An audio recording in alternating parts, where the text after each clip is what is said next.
Hello and welcome into Dental Profits Weekly, the webinar series that comes to you live each week just outside Nashville, Tennessee, where we talk about the business of your business. Specifically, it's all about having happier clients, better results, making more money, and being able to enjoy the process. And that's what I want for you, and I want this to be the best year that's ever been for you. My name is Sean Crabtree, and for the last 20 plus years, I have worked closely with dentists and dental teams from Barbados to Vancouver, from Nassau in the Bahamas to the Great Lakes. And this show is about bringing you the opportunities and challenges to be able to take your practice to the next level. That's the goal. Taking it to the next level, but taking it to the next level in a way that you have happier clients, better results, make more money, and enjoy the process. This week I want to talk to you about what we see is one of the biggest opportunities, and that is to create a culture of success. The challenge specifically that we see in creating a culture for success, the number one thing by far above all else, is capitulation to past references. In other words, if you're going to create a culture of success, you can't capitulate or concede or give into your past references as being the determining factor for what you do in the future. In other words, we know that it works like this: be, do, have. We know that if I'm going to implement changes to be able to get better results and happier clients and enjoy the process and make more money, if I'm going to implement change, then it starts with not what I do, it starts with the be part. It starts with changing the way that I'm thinking. And that means that I cannot move forward based simply on my past references. Things that I believe are or are not possible, right? My own references. All of us fall into this category. If we're not conscious of it, we tend to make decisions about what we believe we can achieve, or what we think is possible, or what we think our patients will go for, or what we think will be acceptable. I mean, all of those things are based on our past references. Now, if we're going to implement change at the highest level, and we're going to have a culture of success, we cannot let our own individual past references be the determining factor. So I want to share with you 3 things that you need to take away to be able to create that culture of success, and specifically around capitulating to past references. The number one thing, here's what I would challenge you to do. And if you've seen any of our podcast or webinar series or anything, you've heard me mention this in the past, but I want to mention it specifically as it relates to this culture. Number one, create decision-making criteria that will be the basis for all future decisions. So, I know that I do not want to base my decisions simply on my own references from the past. What do I base them on? Well, remove yourself from a situation. Don't think about a specific challenge in your practice, and just think in terms of big picture. What are the things that you would use? What are you trying to serve? What are the things that would be great criteria? My belief is that at the end of the day, if you're a dentist, there's 4 things that you're trying to serve. In no particular order, because I'm trying to serve all 4, right? I'm trying to serve my patients, I'm trying to serve my vision, I'm trying to serve my team, and I'm trying to serve my profitability. Those are, again, in no particular order, because I'm trying to serve every single one of those things in every single decision that we make. So as we implement change moving forward, step 1, before I revert to my own past references to be able to make decisions about what I think is possible or whatnot, I'm first going to ask myself, in my view, I'm going to use those 4 things. Does it serve this particular change that we're thinking of? Does it serve my patients? Does it serve my vision? Does it serve my team? And does it serve my profitability?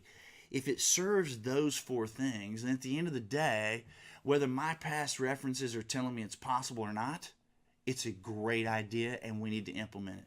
If I'm using that criteria, the number one thing, if I'm using that criteria for my decision making, now I can put all of my energy into figuring out how can I implement this change. Let me tell you what I mean by this. If you realize that your collection rate is not where it needs to be, and by the way, that's one of the big opportunities that we see on a consistent basis. Most people aren't even tracking their real production. They're tracking what the individual insurance companies say their production is. But that's another story.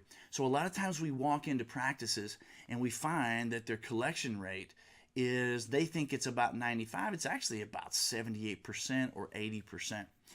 Now, ask yourself, does it serve my patients? Does it serve my team? Does it serve my vision? Does it serve my bottom line for me to believe that an 80% collection rate is the very best that I can do? I mean, does that serve any of those things? Let's ask. I don't know what your vision is, but probably it has something to do with being the very best that you can be in an atmosphere that serves your patients at the highest level. And if you don't have that vision, you should go back and look at some of the podcasts that we've done in the past specifically about creating your vision. But if you have that vision laid out that says something like that, then having a high collection rate not only allows you to serve patients at a higher level, it also means that your patients are committing to you on a regular basis, right? It also means that you don't have to worry about the difference between the labor cost, the investment that you make in your business, and the dollars that are coming in to cover those investments on a regular basis. Okay, does it serve my patients? Well, of course it serves my patients at the highest level, because if I have my patients committing to work that's paid for, right? The work is, there's no piecemeal, there's no ambiguity there regarding those treatment plans. The patients are accepting the treatment plans, they're paying for the treatment plans, they're seeing value in all of that, they're going to show up for their appointments.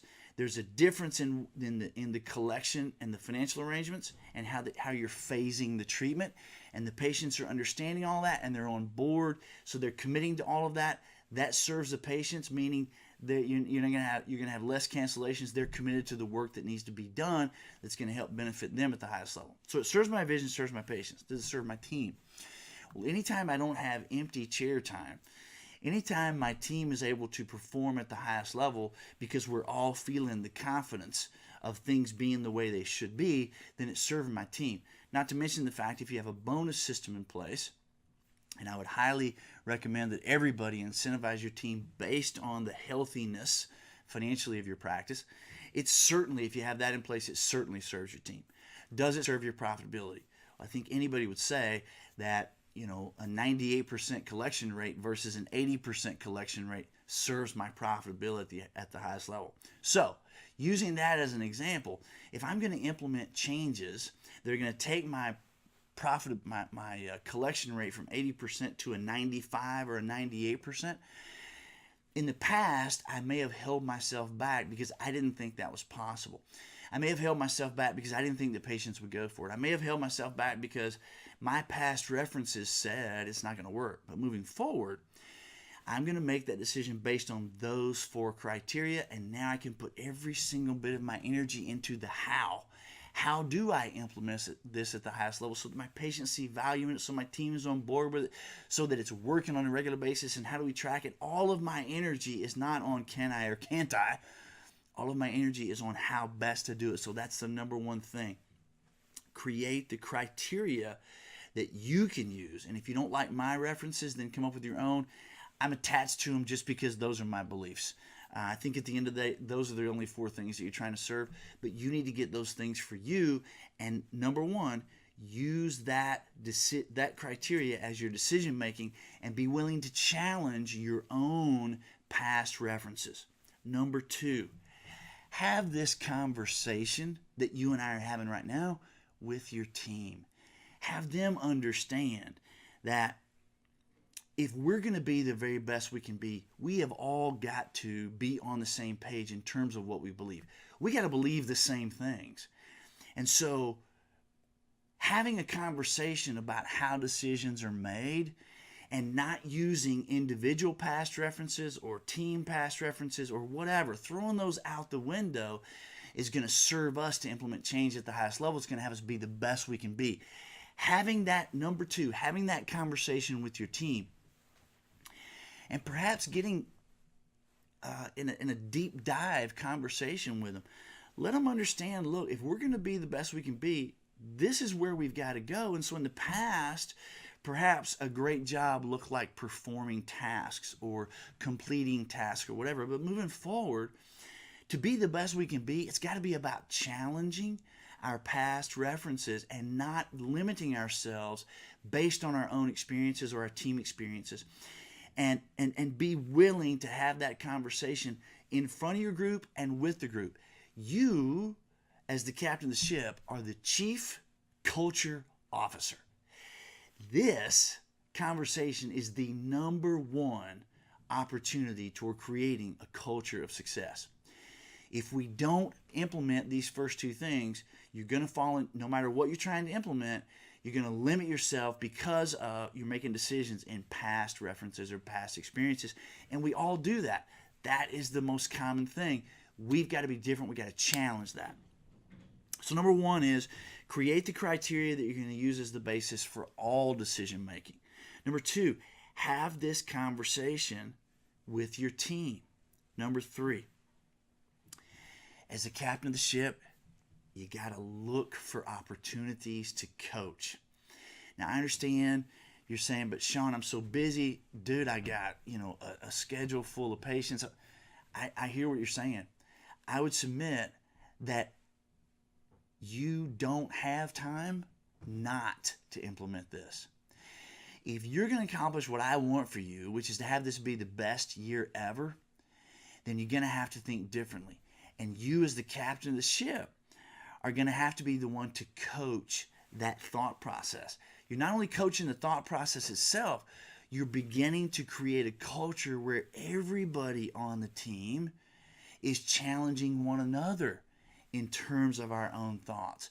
We're all challenging each other to make decisions based not on the limited, references and experiences that we've had in the past, but instead, we're going to base them on if it serves the criteria that we've laid out as the basis, we're going to move forward. And you, number three, have got to be focused on looking for opportunities to coach. I'll tell you a couple things that we've learned over the years.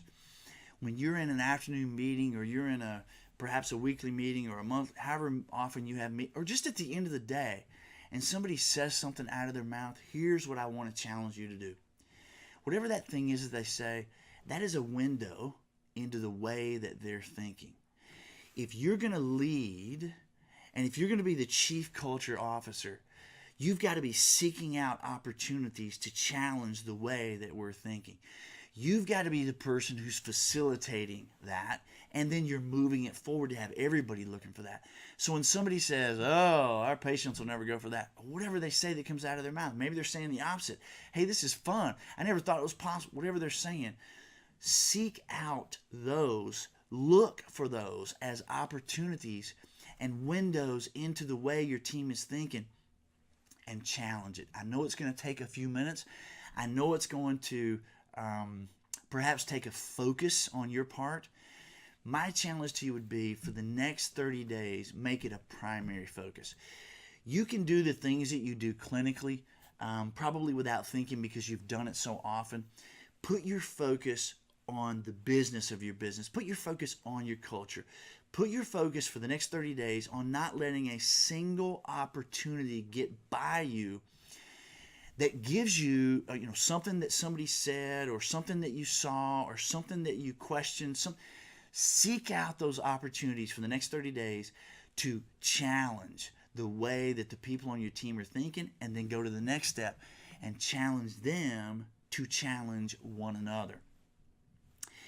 Do that for the next 30 days. Make it a focal point. I think Ritz-Carlton says, hey, if you do something consistently for 21 days, it becomes a new habit.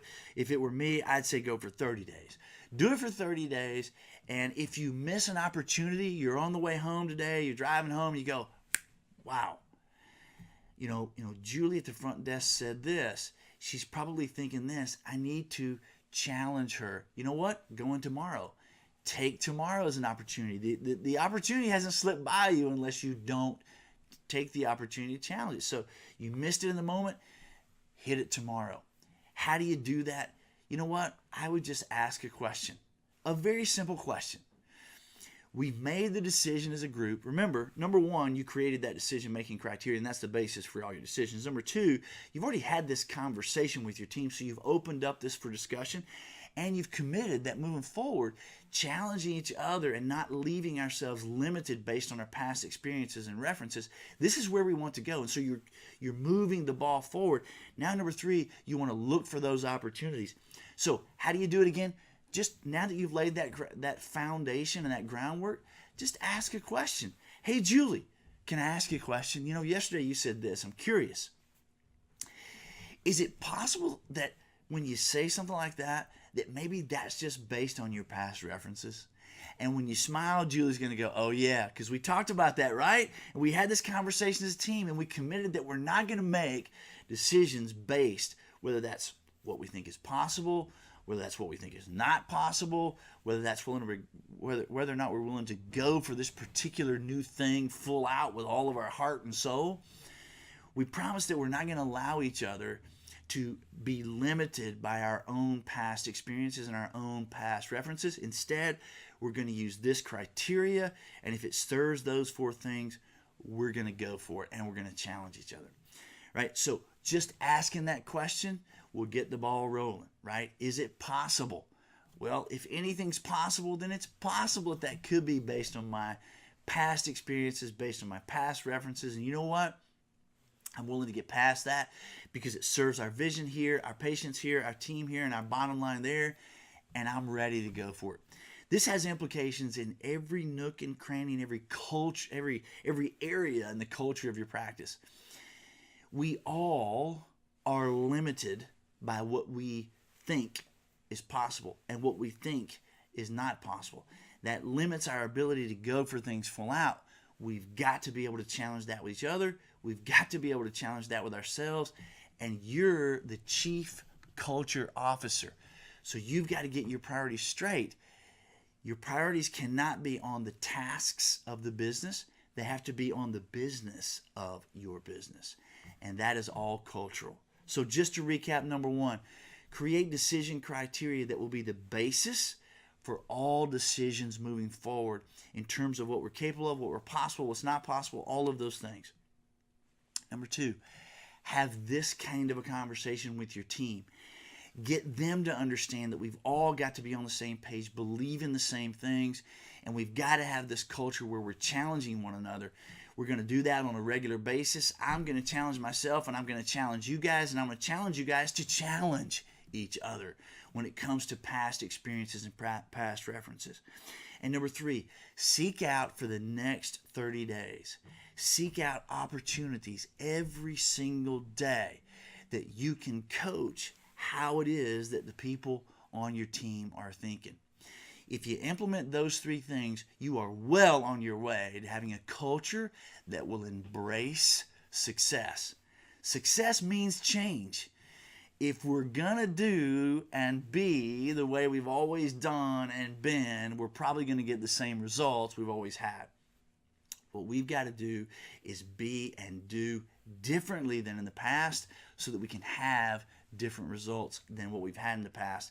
And that is, in a nutshell, how you begin to create a culture of success. My name is Sean Crabtree. I really appreciate you joining me for this quick podcast. Find us on social media. Go to our webpage at thecrabtreegroup.com. That's thecrabtreegroup.com. Click on the YouTube button and subscribe to our channel so that every time we cut a video like this, it'll go directly to your inbox. Again, I appreciate you joining me. I hope you can hear the passion that I have about this topic and every topic when it comes to Dental Profits Weekly, where we talk about the business of your business, because it's all about you having happier clients, better results, making more money, and enjoying the process. I'll see you next week.